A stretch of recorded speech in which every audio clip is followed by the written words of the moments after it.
Monterey is shifting, and we're seeing it right in front of us.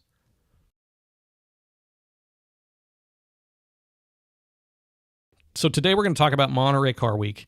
And in specific, I want to talk about how things have shifted at Monterey over the years. And I think we can do that via what we consider to be Monterey moments that mattered. We've done this often enough. We've been to Monterey so many times in our previous lives here that I think we can pick out stuff that actually did indicate a shift just by looking at it. Yep. And then we can get into some detail why we think that this stuff matters. But before we get to that, I think we should probably talk about a couple of key elements here. The first being the numbers. So we'll start there. The Super Bowl of car auction weeks, if you want to call it that. I know a lot of people do. How many other similes or analogies can we come up for this thing? Yeah, I know Chad doesn't want to call it Super Bowl. Yeah, it's car world. It's just the equivalent, sure. Kind of the biggest one weekend deal of the collector car year, the classic car world. Yeah, before we get started, we should probably explain exactly what we mean by that. So really, it all kind of hinges around the Pebble Beach Concours and the Pebble Beach Road Races, which have been a thing for decades. And over the years, different events have popped up alongside these things. And it wasn't until the 1980s, I believe, that we had some auctions that popped up around that, starting with Rick Cole and his auction in Monterey, downtown Monterey. Yep. Yeah, it was mid-80s. Yeah. And then after that, it was R.M. Sotheby's, and then Christie's came in, and then Bonham's has been there. Meekum has been there for a long time. Gooding & Company, which has become the official auction of the Pebble Beach Concours. It's now Gooding Christie's as of this year. That is a new development. Yep. And all of these events together basically make up what is now known as Monterey Car Week. And it has become, at least on the American calendar, probably the biggest one single event of the year in terms of notoriety. That's a fair assessment. On the worldwide calendar, it's the biggest sales weekend of the year. Mm-hmm. I mean, when all the big boys come to play. Mostly. Now, when you say the biggest sales weekend of the year, in terms of actual numbers, what do you mean? In terms of not necessarily cars sold, we're talking Bottoms and Gooding and R.M. Sotheby's here typically. So, they have, good God, maybe 160 each, whereas Meekum's pushing through 600 or so. Scottsdale alone, we're thousands of cars there. Meekum, they'll pull in 2,500. They aim for 3,000 at Kissimmee. So it's not the largest in terms of number of cars you're going to see in one spot, but in terms of number of dollars sold in one weekend, this is top spot in the world. Nothing comes close. And then, so when we're talking about the numbers and we're talking about, the number of cars being sold or at least being offered, this isn't your average auction in terms of the cars that are coming to sale, right? These are ultra high-end cars for the most part, or at least that's kind of the bookend of the week. Correct. So what are we talking about in terms of average numbers? Well, if we're talking in terms of average numbers, I mean, the average sales prices. The average sale price sold this year was $556,000. That's per car on how many cars were offered and sold. Well, this year, 1,004 cars were offered, 768 cars sold, which that's about a 76% sell-through rate. So that should give you an idea of the types of cars that you're seeing in an event like this. If your average is over $500,000 on each car sold and there's that many of them, that should give you a pretty good picture of what is rolling across the blocks in this particular area. And one other way to look at it in terms, because everybody loves the top end. Usually coming out of Monterey, top end numbers, highest selling car, all those things are the highlights. Top 10 average for this year. So the top 10 cars that sold, the average price was $11,512,000. Really? That's the average price of the top 10 cars. It's insane. That is some money right there. It's an incredible amount of money. In fact, this was the second highest Monterey in terms of dollars sold of all time. Interesting. Only pipped by 2022. So we should talk about these numbers just in general in terms of how things have been shifting over the years, because that's something that here at the Autoshift we're very interested in, particularly how things are evolving and how the market is changing, gearing toward younger people, younger cars, sort of just a different experience. From the numbers that we have here, you've broken them out by generation of cars. And I think that's something that is really telling this year, because inside of the group of people that track the market, I think an awful lot of people were concerned about what was going to happen in Monterey this year. Monterey has become one of the bellwethers of the market, right? People watch this and they go, okay, what happens here in Monterey is going to tell us what's going on, not just in Monterey, but in the car market at large. It certainly sets the mood for interpreting everything. Yeah. It goes well, it provides confidence. That's for sure. Yes. Going into the rest of the year and into next year as well. Mm-hmm. This will kind of pull all the way into the start of next year when we get to Scottsdale. Mm-hmm. People will still reference Monterey was strong, Monterey was weak, whatever it may be. Right. But I think we should break it out in terms of how things are shifting here and look at these numbers that you pulled, Chad, because there is some very clear shifting going on in terms of just what is coming to auction. There absolutely is. We are seeing dramatic shifts in the, as you're saying, the generation or the decades of cars coming to market. Mm-hmm. So we went and gathered the last 4 years worth of Monterey data. So 22, 23, 24, and 2025. Mm-hmm. So looking at those 4 years, and the reason we picked those years was due to the consistency of the auction companies. It's been the same 5 companies for all 4 years, whereas pre-pandemic, there were, 2 or 3 more that tried to, that were in there and then fell by the wayside. And I know every now and again somebody tries to pop through. Broad Arrow has been the only one really to successfully, shall we say, infiltrate the grounds. Yeah, and Broad Arrow is a really interesting case. We'll get to that a little bit later because there's a lot to talk about there. Right, but in terms of kind of the decades of cars coming to Monterey, we're seeing dramatic drop-offs in the early years in terms of percentages, not necessarily in terms of number of cars, and dramatic increases both in terms of percentages and number of cars for recent models, newer cars. Right.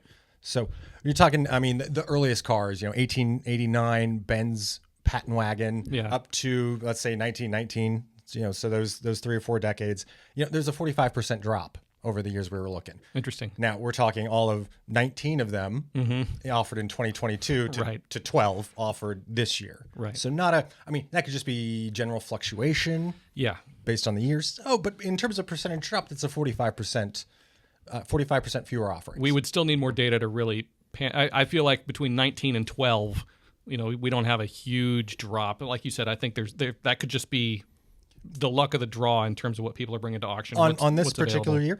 Fair. Now, where we are seeing more movement. So let's take the next set of cars. So 1920 to 1949, well, includes 20s, 30s, 40s cars is kind of this generation that we're looking at here. We have seen a relatively steady drop. Well, it's kind of up and down, but 2022, there were 161 of those. This year, there were 118. Interesting. That's a 31% drop, which that's a fairly significant number drop. Right. We're talking dozens of fewer cars brought to the market at this place. Now, next group, 1950s, 60s, and 70s, basically a wash. Really consistently, somewhere 500 or 600 of these cars come to Monterey. And generally speaking, that's the sweet spot of the middle of the market for the most part. So your Dinos and your Enzo Alphas and your Enzo era Ferraris and stuff like that, they all fall into that category. No, as far as people willing to spend money on cars that they remember from back when, or dad had, somebody had, that's definitely the era we're looking at. Yeah, if you think about the demographic of the people that are showing cars at Pebble at the high end, these cars are in the sweet spot of the era that is of their influence. Yeah.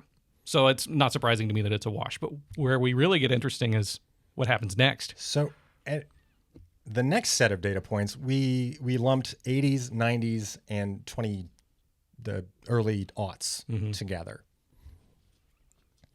And we've seen a rapid rise every single year since we've been tracking this. So all 4 years, there has been an increase.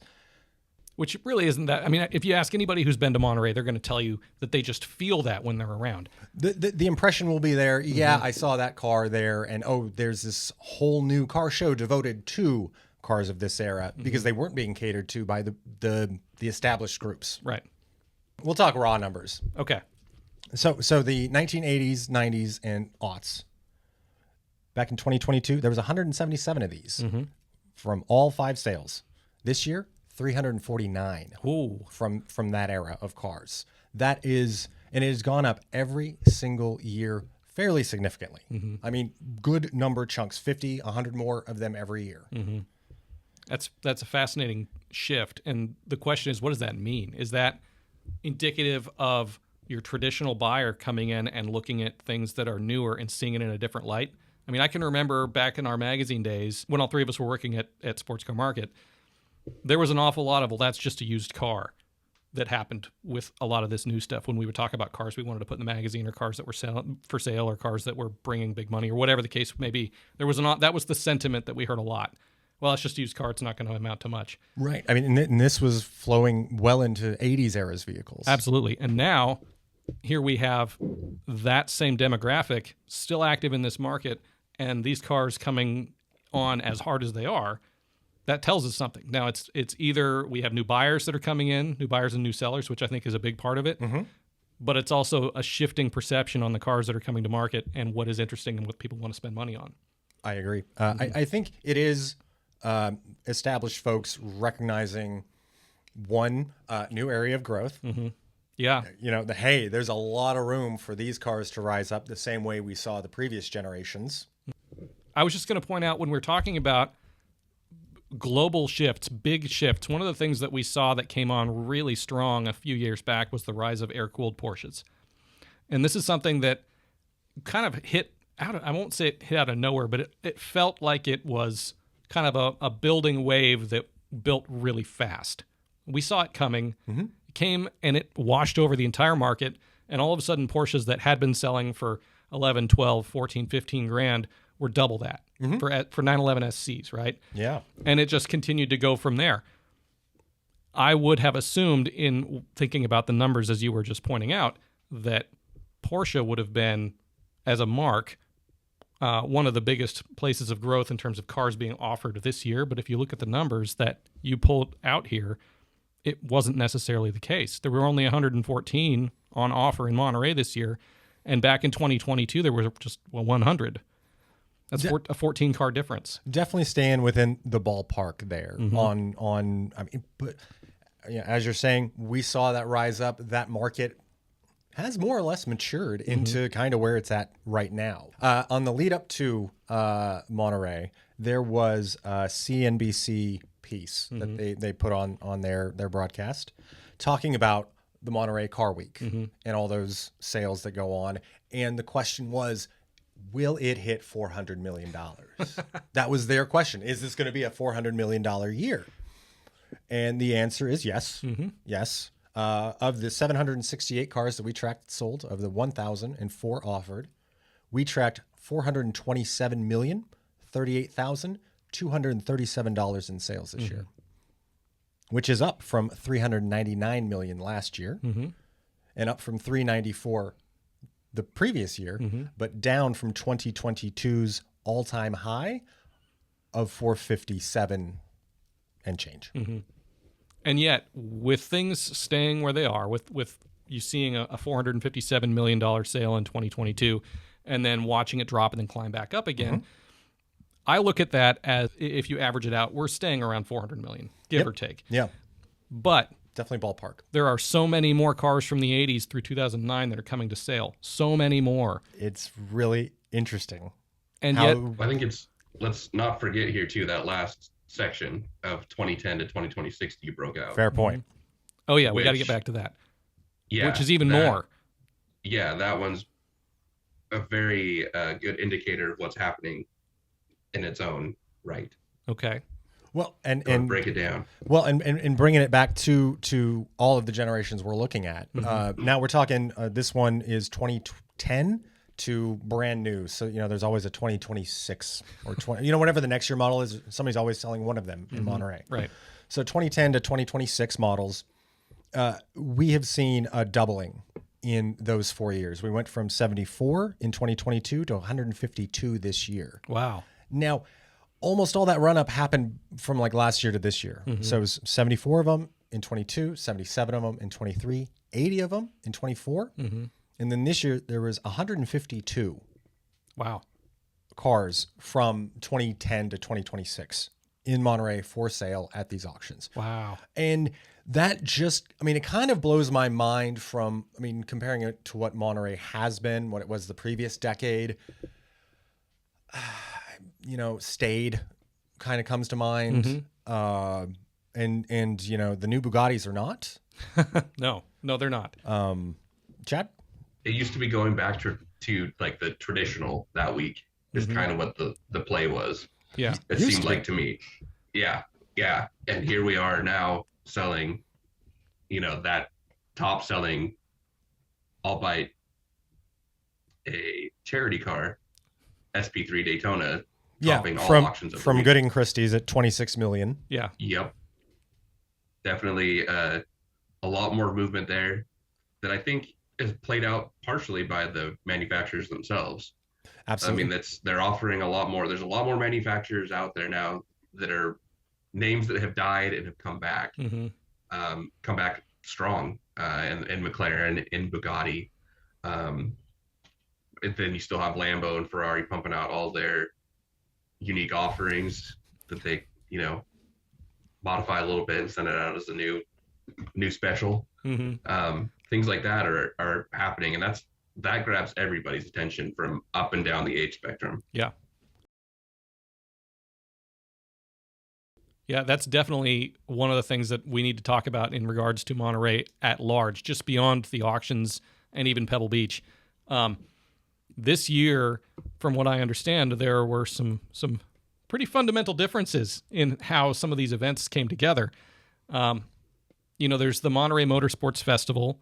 There's Exotics on Broadway, which used to be Exotics on Cannery Row. And you and I went and saw the original event when the that inaugural happened. one. Yeah, that was, just take a second here and go back in time a minute. I'm trying to remember what year that was. That's sort of irrelevant. 18? Yeah, it was 17 or 18. Because I think you guys were there and I was at RM. Yeah. Covering the 250 GTO that year. We had two very different experiences.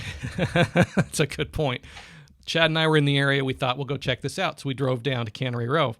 And the first thing that should have told us something about this event being something we didn't expect was that there was no place to park anywhere in the area. None. So we finally, after a while, were able to put the car someplace and hike down the hill. And it was a massive, massive group of people. I mean, you couldn't even see the pavement or the cars. It was all heads of people walking down this road for at least a quarter of a mile. We have, crowds are part of the Monterey experience, but I had never before and really not afterwards seen that level of concentration on the peninsula. It was shocking, at the very least. And it was shocking in that it was a different feeling than you'd get at any of the other events in terms of the kinds of cars that were being shown. It felt more like SEMA, like a high-end sort of SEMA feel versus something you'd see in Monterey proper. Well, I mean, they had Koenigsegg's just parking on the tree. Christian von Koenigsegg was hanging out at a booth. Yeah. The lineup of fanboys to meet him was impressive. Very. Wow. Yeah, and that was sort of the beginning, right? And they moved the event from Cannery Row off to Broadway, which is more in Seaside. Yep. And it's still as big as it ever was.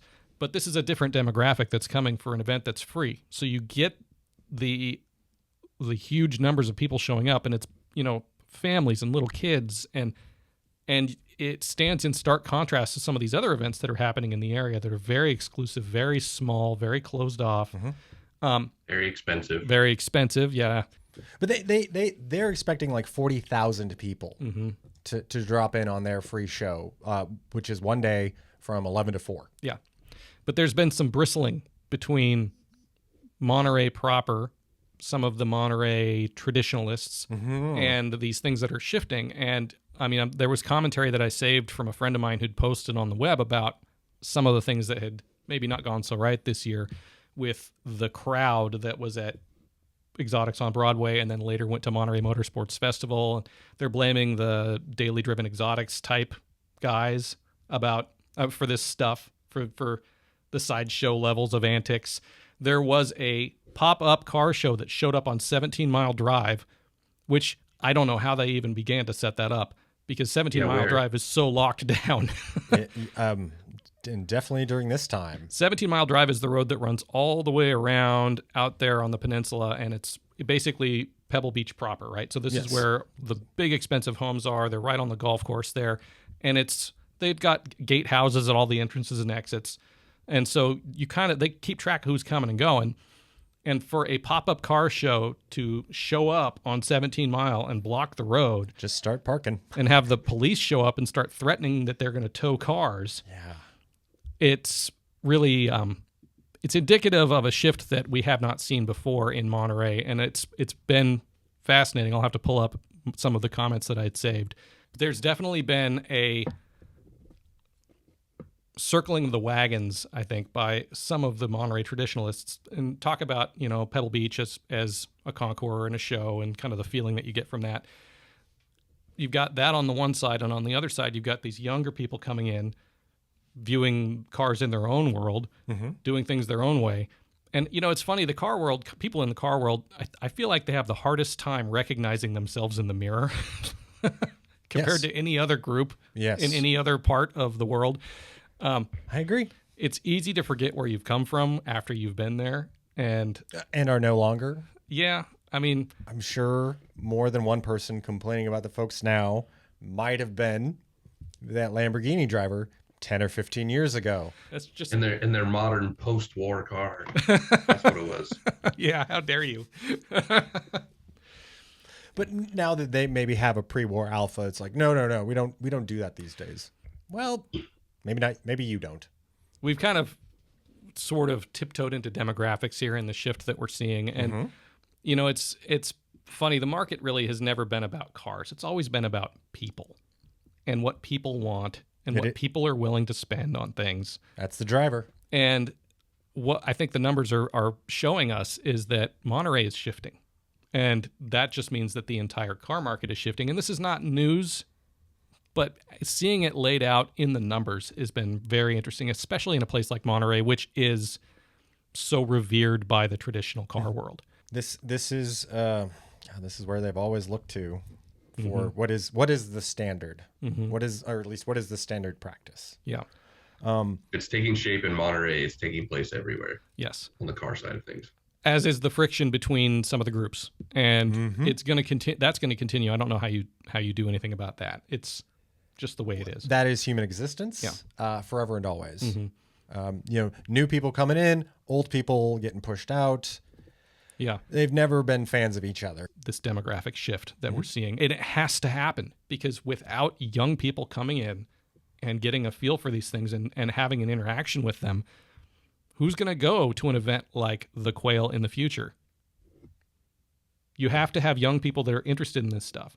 I mean, you can have the same people showing up again and again and again for a while, but eventually, life has a way of forcing things one way or the other. Yeah. And you do need to keep getting more people in.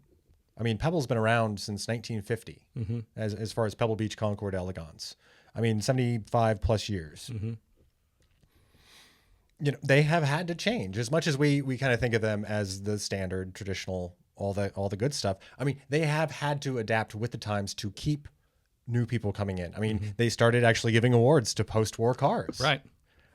They have opened up fields to unrestored vehicles. Hot rods too. Hot rods. So they have shifted.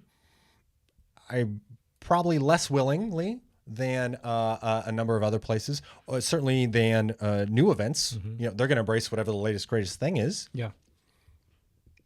But the push and pull, the back and forth, it's all part of the dance that is life moving through time. Fundamental problem here that I think everybody's going to run into, and that is there's an evolution taking place of not just product but also experience, and that's what people tend to want right now is both.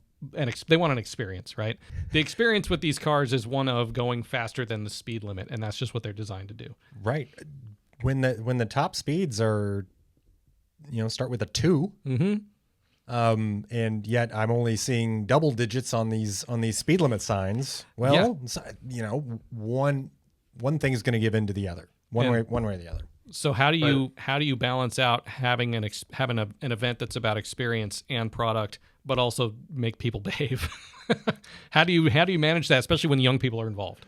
Well, I think that's where the kind of exclusionary stuff happens. Yeah, it has to, I suppose. But if you want to find a way to be successful into the future, you have to make all these things play nicely together. Mm-hmm. No, there's a balancing act. I'd argue too that it's not just about the experience side of it between the two generations. It's not just about the speeding side, but like Jim, like you mentioned before, at Exotics on Broadway, there was people making a TikTok on the top of a car, standing on some like supercar. That's kind of the difference in viewing these two cars and the experience around them as well. You don't have to be driving them even to have the experience necessarily. They're a different kind of experience. But instead of oohing and awing quietly to your spouse or on a grass field, you're making some, goofy reel. It's just a viewing, I think, of the item differently as well. Yeah, that's fair. So, there's a little bit that way. And I honestly say, there's sometimes being a little exclusionary if you're having some outlandish behavior. It's not necessarily a bad thing if you're trying to keep everyone, together, make sure this event can keep going on. We see it happen at every cruise in, every event. I mean, even the local stuff. It's the same thing. It's how do you make people behave? And generally it's by appealing to their better sense. Like if you want to keep doing this and you don't want to get kicked out, behave. We see it happens at Cars and Coffee. The lady that runs the Cars and Coffee here locally will publicly shame people for doing burnouts on the way out and then publicly tell them they're not allowed to come back ever when they do that. And it's the same thing with really any car event.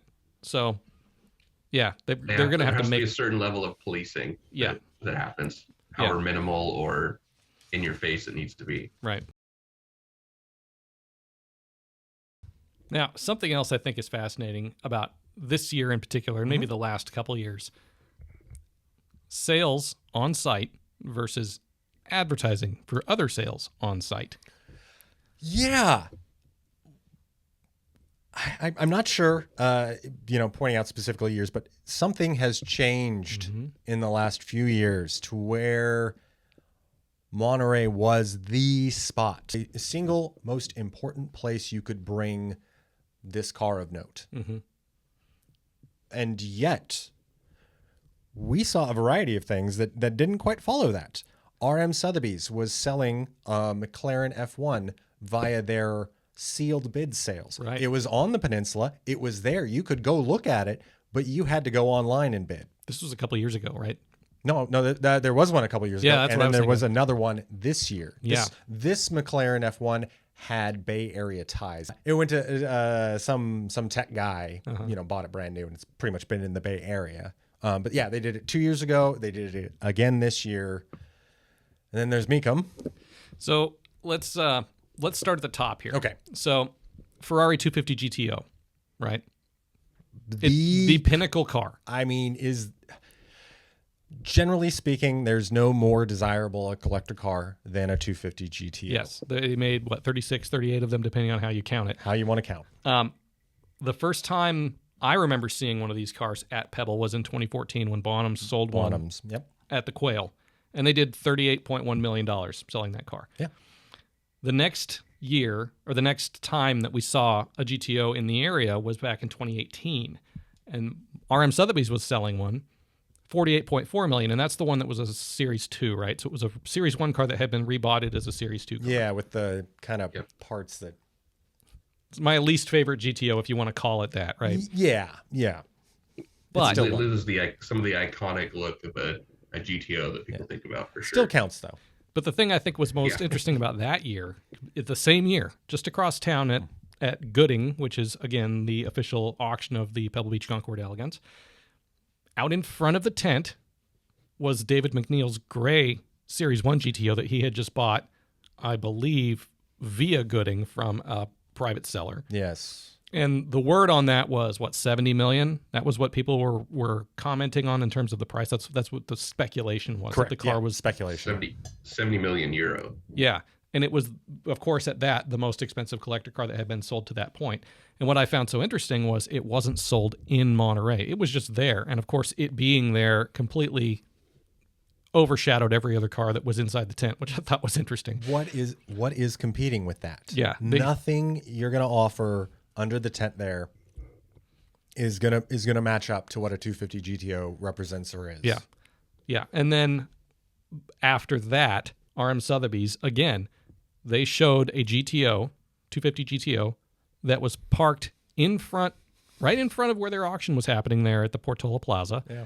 But it wasn't being offered in Monterey. It was being offered as part of an art sale in New York City in November. Yeah. And it was sold at that art sale in November for $51 million. Yep. But again, in the past, Monterey would have been where these cars were being offered. And there's been this shift over time that I think culminated with COVID in 2020, Yep. teaching everybody that they didn't have to be in Monterey for this stuff to sell. Now, this year, Mecum is going to be selling one in Kissimmee, of all places. Yeah, this upcoming Kissimmee sale is going to have the Bianco Speciale, which, again, I wouldn't have figured you'd take your Monterey airtime. Because they're on ESPN Plus, they got a Roku channel thing going on, they broadcast on YouTube and whatnot. But to take your Monterey airtime and advertise a car at another sale, 5 months away. Previously, especially a GTO, thinking 10 years ago, that wouldn't have computed. No. But the thing is, Mecum has done this before, right? They did it with the Bullitt Mustang. Yep. They did it with Seinfeld's 917. Both of those are being offered at other auctions. I think both of them were Kissimmee. And so here we go again, right?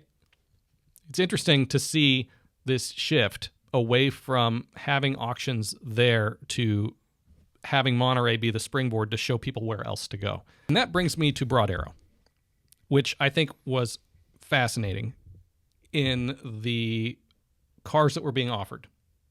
Yes. The cars on their consignment list.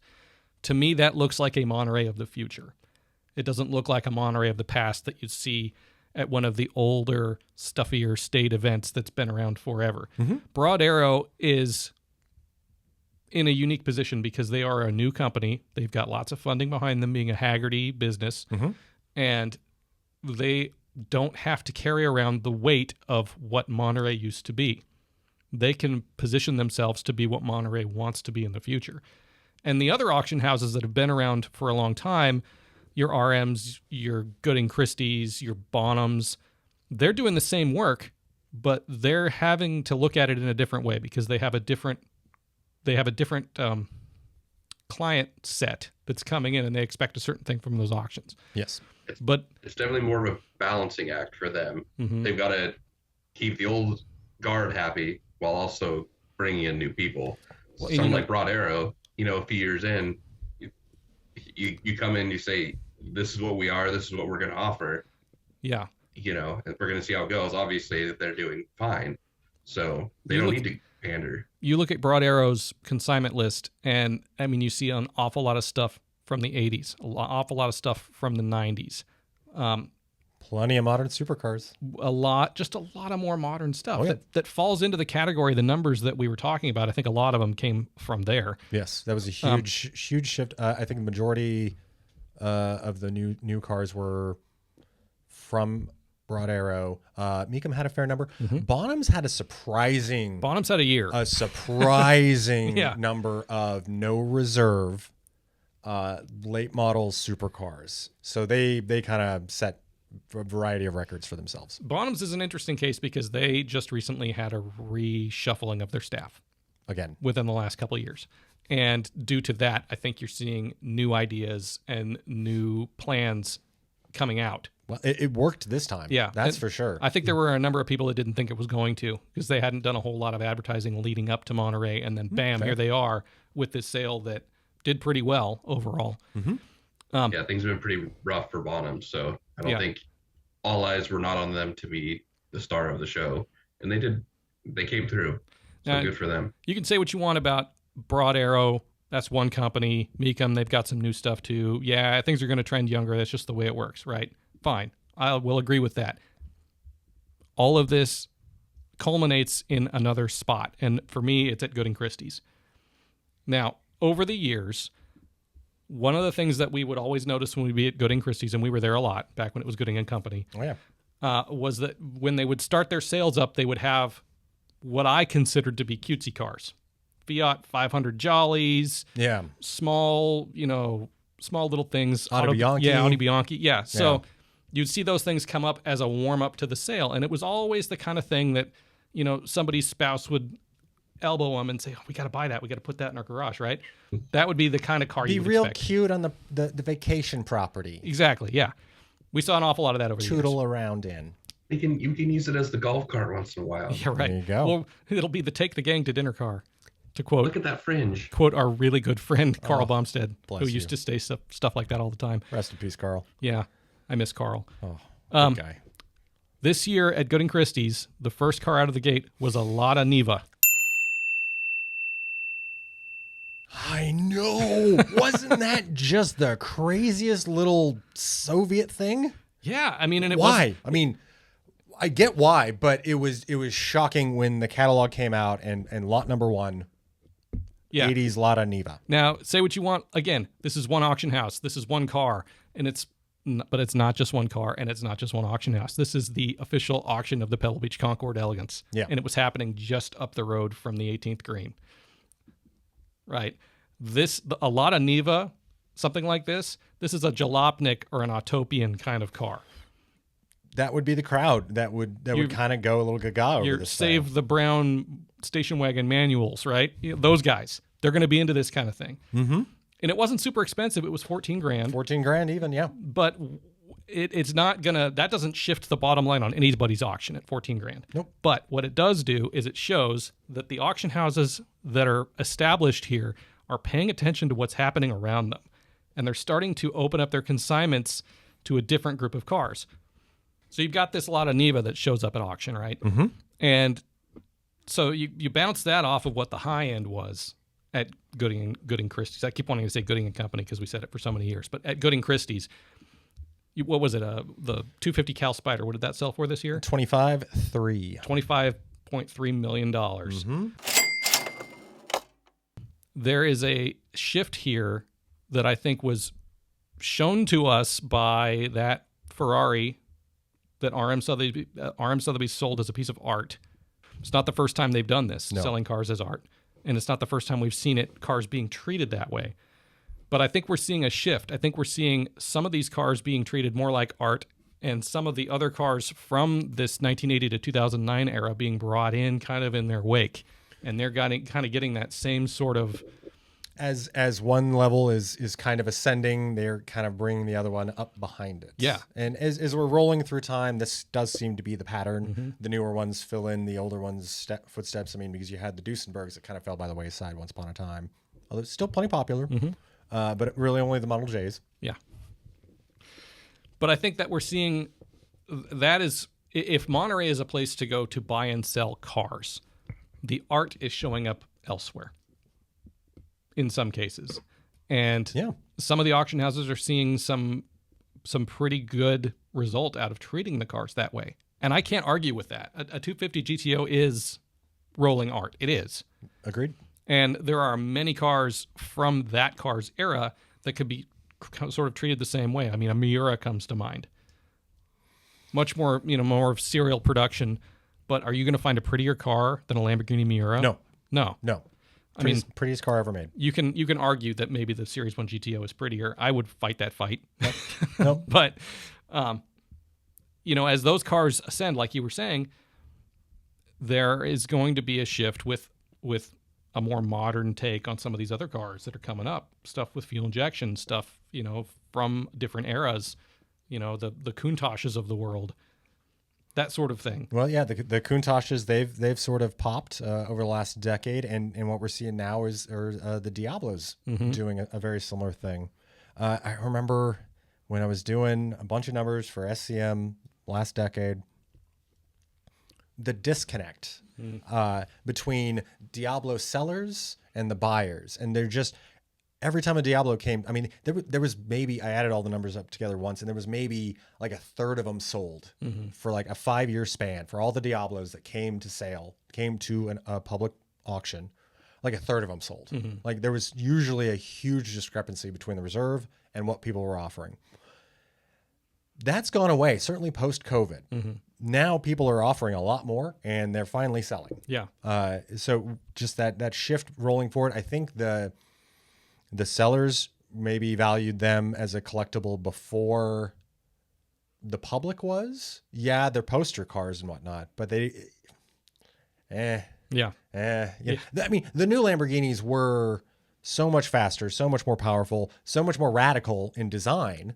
I mean, what is this one? But now that we're 30 years on, that's really a sweet spot in car collecting for some. I mean, that 30 years on, that's when a big swing up seems to happen. All right, we should talk about some specific cars here because we always have specifics that stood out for one reason or another, and these are Monterey moments that mattered, right? That's what we're talking about today. The Lada Niva was not the only car that proved that point over at Gooding Christie's. The other one that I saw that I was blown away by even seeing there, because let me back up. One of the things that has always been interesting to me about Monterey is the cars that show up.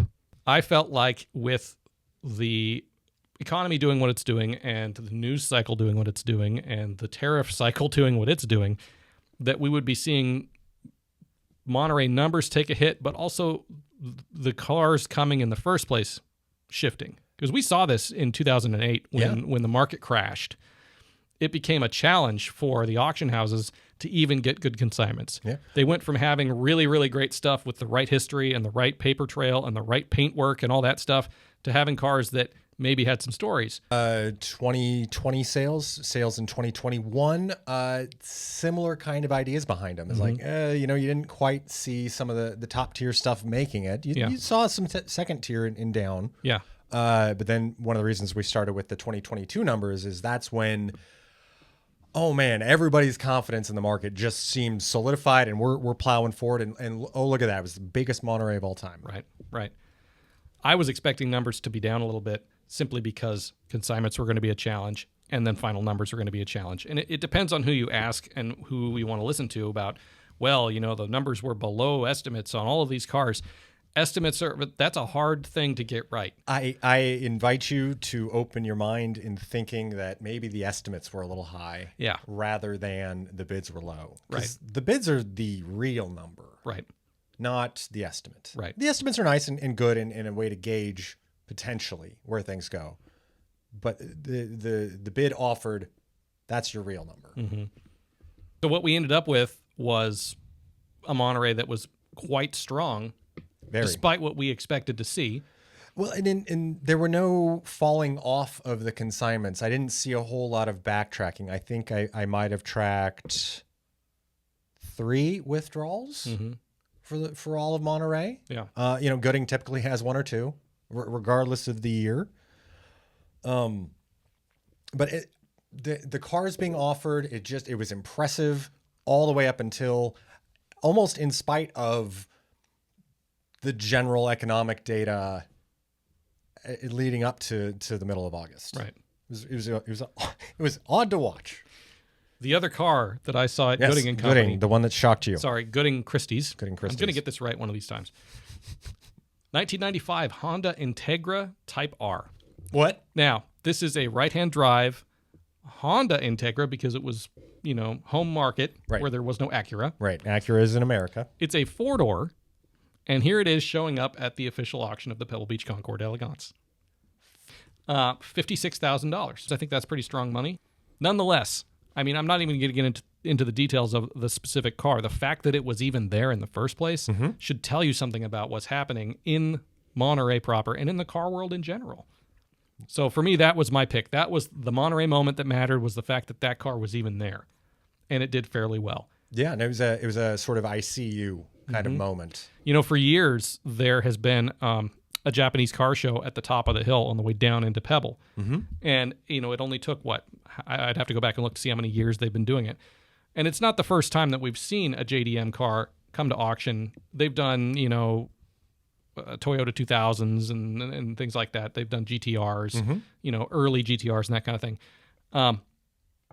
But this is the first time that we've seen a modern Honda that would have been in place at that event across the street come to an auction like this and sell the way that it did. Yeah, it didn't quite meet the usual boxes, right? In that there's already the underground cult following, right?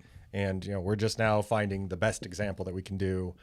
Integra Type R's do have a following. Not trying Absolutely. to minimize that. Nope. But they never had the GTR lust. Well, and even if they did, it's just a different springboard for them. Yeah. And it's a different clientele, and that clientele is starting to take notice of stuff like this. Well, when they're spending $56,000 on a 95 Honda, yeah. Yeah. That's almost closer to to me, that'd be the next iteration of what we see in Florida, the Florida auctions, where we saw the JDM next gen stuff really pop 5-6 years ago. Mm-hmm. Then this would be the next thing you see there. But then all of a sudden it just appears in Monterey on the first day. I mean, it was kind of at the end of the first sale day, but still, it was right after an STO, and there was a 450 SL right on the other side of it. Yep. So one of these things is not like the other. They're all very different, but don't think of an Integra as a style icon like an SL Mercedes. Broad Arrow had a 1998 Subaru Impreza 22B STI. Okay. So this was the Impreza performance model that Subaru made in 1998. They made 400 of them, $399, for the Japanese market, and then another 25 that went around the world, including prototypes. Mm-hmm. So there's 424 of these things worldwide, although you will see, numbers out of 400 because that's the plaque put on the car. So this thing sold for $235,200. Okay. It's number 282 of 400. So that was lot 292 from Broad Arrow. Lot 161, similar type car. It was an 07 WRX STI. So just the production version of the later of a later generation Impreza. That one sold for $64,400. So that's a good number.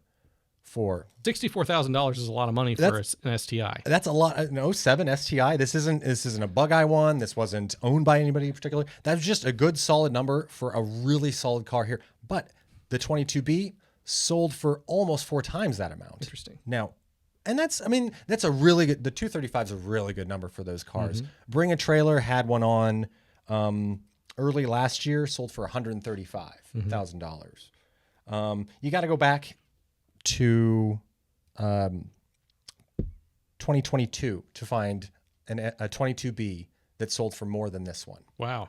But for the last handful of years, this is the highest dollar price for a 22B. And the reason I wanted to point this car out is recent sales, they've been kind of low. I mean, the last 2 sales prior to this one, it was about $130K. Mm-hmm. And this is $100,000 more than that. Mm-hmm. And part of that is the car presented. The most recent one on Bring a Trailer had the wrong hood.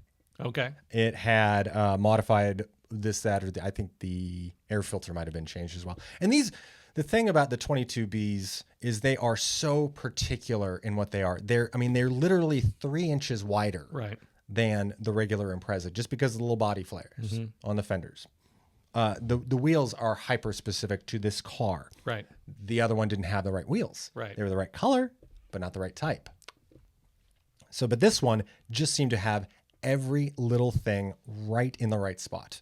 I think this is where in Monterey you can still get this type of money for these cars. Mm-hmm. So a week later, Iconic auctioneers in England, they had a 22B STI, and it sold for $188,000, converting it. That was number 24. Okay. Of the 400. Earlier car. It was an earlier one.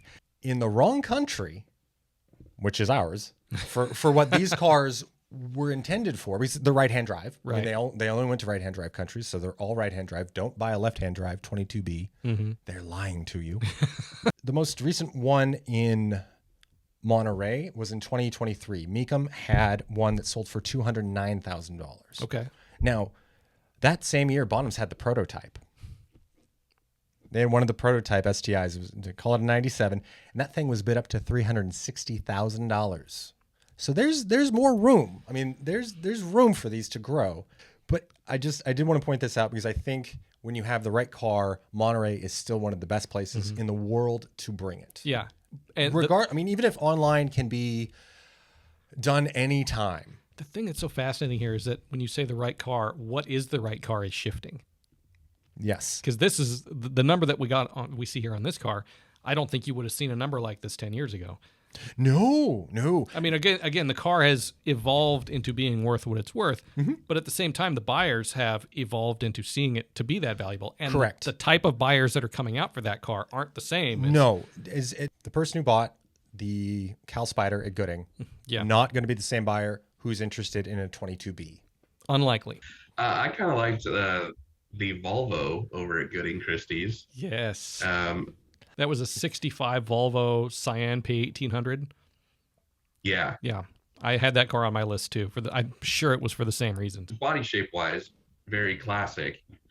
But you look into the listing a little bit, and you'll see that it's got a full carbon fiber body on it.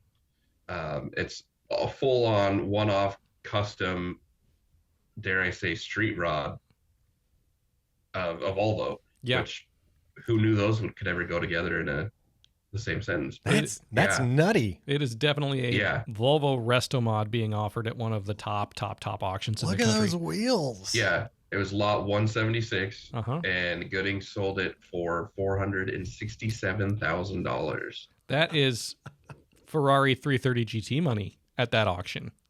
Literally. Woo. Who would have thought? 5-speed manual, 420 horsepower from a turbocharged 2-liter inline 4. So this is like your modified Porsche money, basically, right?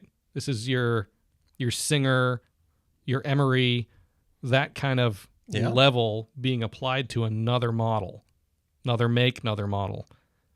That's fascinating. Not one you usually think of ever as being one that needs to be made into a hot rod version per se. No, but you're about to see a bunch more of them now. Very unconventional being a Volvo, but of all the Volvos, I mean, I think this is the one you do it with. This would be the one, or the ES, right? The shooting brake version. Yeah. One of those two. Yeah. You know, it's funny. The last time I saw a carbon fiber, I don't really want to call it off-brand, but last time I saw a carbon fiber full build on a car like this was at SEMA this last year when there was a 240Z that somebody had built fully carbon fiber. And it's the same kind of idea. The fact that it brought that kind of money is really interesting because this is the kind of thing you would have seen at like Barrett-Jackson. Yeah. Right? Yeah. This would be Barrett-Jackson Scottsdale all day long.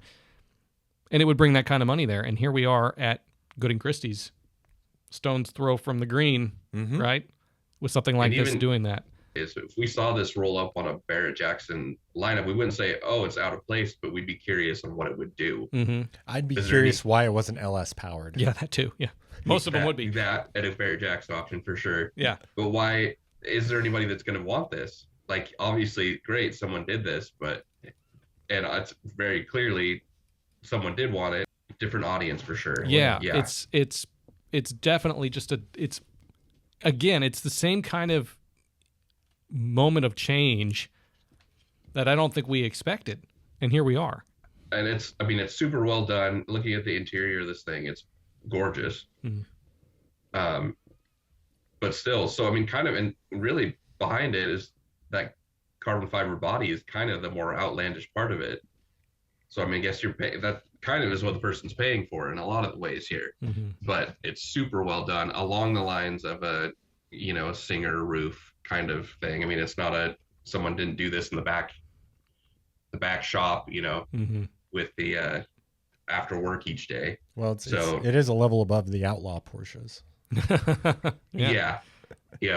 So another one of those kind of things where the shift is there, the money is there behind it, the audience is there, more importantly.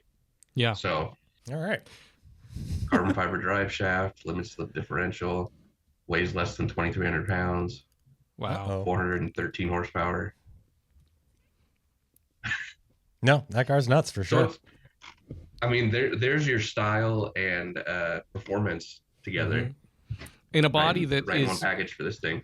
I mean, that body is, I've always thought that the Volvos from that era were Ferrari-esque.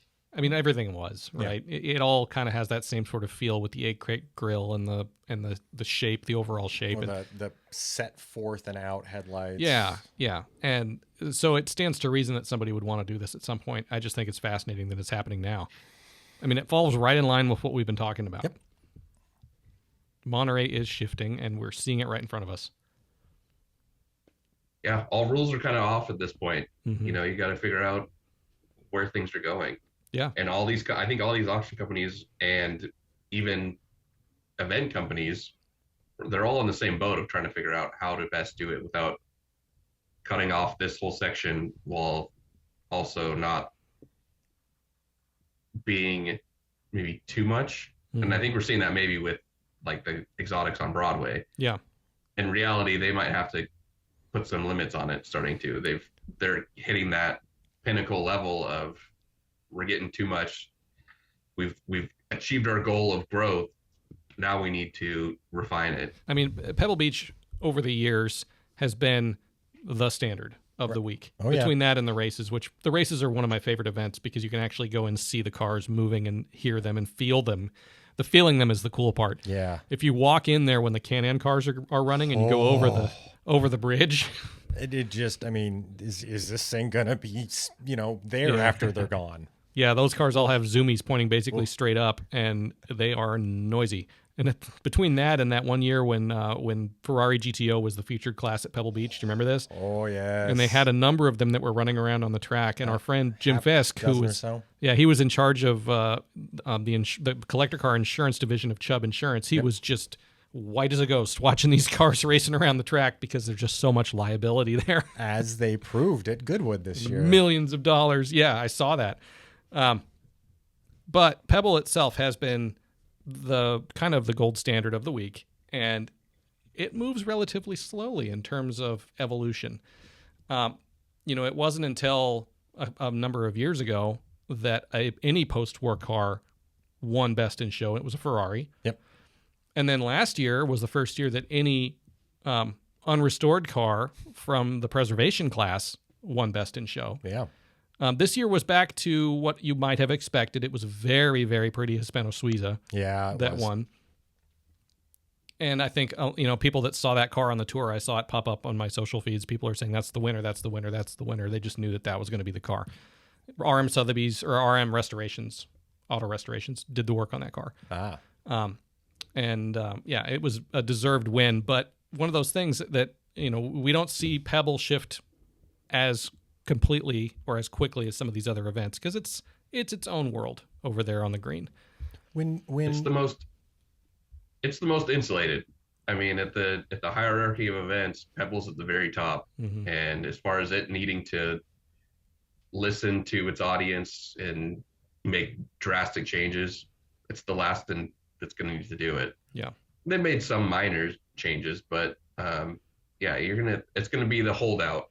It's going to be the most traditional as long as we go. Continue down year after year of Monterey Peninsula. Well, and maybe it doesn't need to shift. That's one of those things because it is what it is. It may not need to, but I do think we're going to see additional classes pop up. And when that happens, I think it will be initially, there will be some pushback, but at the same time, there are going to be a whole bunch of people that are very excited about that. It will be interesting to see the number. I mean, we're never going to see the numbers necessarily, but when Pebble kind of looks at, we got, so many more ticket sales this year. What were the new classes? Mm-hmm. Oh, okay. Maybe there is a thing to this. Yeah.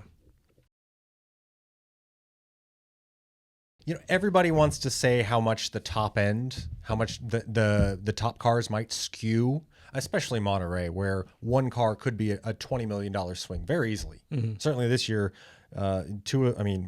one average top 10 car price was $11.5 million.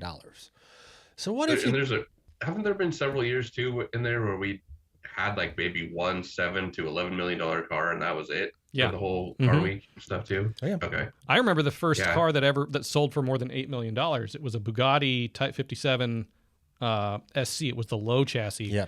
And it was groundbreaking when it happened. I mean, I was in the room when it sold at Gooding and Company in Monterey, and everybody was just aghast that the thing would sell for that kind of cash. Yeah. And it did. Well, their top 10 are averaging way more than that now. Yeah, it's funny how fast things change. I think that was 2008. There you go. That number, that does seem right. It was back in those days. It was 08 or 09. Yeah. So what if we looked at the total sales minus the top 10? Consider the top 10 to be outliers. So you figure you figure out the average is top 10. You just total sales minus the top 10. Let's start at 2022. So that was 457, but minus the top 10, it actually dropped to 361.6. So $361 million. 2023, it was 394. Take out the top 10, it goes to 306.5. Interesting. 2024, we were at 399. And you take that top 10 out, you're down at $313 million. 2025, we were at 427. Take out the top 10, you're at $312 Wow. million. Rounded up to the nearest million. Uh-huh. So 2025 is actually not the second most expensive Monterey if you want to pull out the kind of top tier outliers. Interesting. 2022 still is all time. Wow. So that one was just when everybody's confidence and all the right cars and everything was just peaking, And COVID was over. and COVID felt over. Yeah. That's what I say. It was over. It's felt over. People were getting back to doing things the way that they had done it before. I was there in 2022 and I remember this. People were still masking generally, but there was a lot of excitement. But so you take those out, and you really, the last 3 years are really a wash. I mean, it really is remarkably consistent. Yeah. Despite the demographic change. Yeah. Well, and that's, I think, the really important thing here is the demographics are changing, and there's no way you can debate that. Nope. And yet the numbers are not, which tells us Holding that steady. people are valuing the cars that they deem special the same way they always have, despite all these external factors that are coming at us from every direction these days. Thus far, the more things change, the more they stay the same. Yeah. I think, Chad, your 22B is the like perfect epitome of that, because that's exactly talking about like such a specific car, and You got to be into Subaru rally history.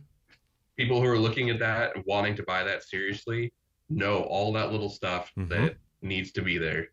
That's the exact same thing, 40 years ago, that collectors were looking at if they wanted a perfect, SWB or Duesenberg or whatever it may be. It's the exact same thing. It's just replaying now, which, we always talk about and expected. But there is money behind it too. I mean, $200,000 for, that's good. That's good money. Yeah, 235 too. Yeah. So, there's this kind of fear of the bottom dropping out of the market and this disappearance of young people. The car hobby is just going to die one day because nobody likes Duesenbergs anymore. It's all going to be right. done. Isn't that always It's kind not of there. the crux of that argument, is that the whole thing's going away because they don't have what I like. what I am specifically talking about in this moment. I find that's too much of a through line on these arguments. Listen, car market is never going away. This thing is not going to end at all. What might change is the prices paid. That's always, okay. Guess what? It was different 10 years ago. It was different 20 years ago. It was different 50 years ago. That's always going to change. Right. That's not new or different. So it goes. And so it goes. Chad, you want to take us out? No, I sound like crap this time. Well, that's it for the Autoshift. Thanks for checking us out. Check us out online, theautoshift.com, and we'll see you next time. Bye. Bye.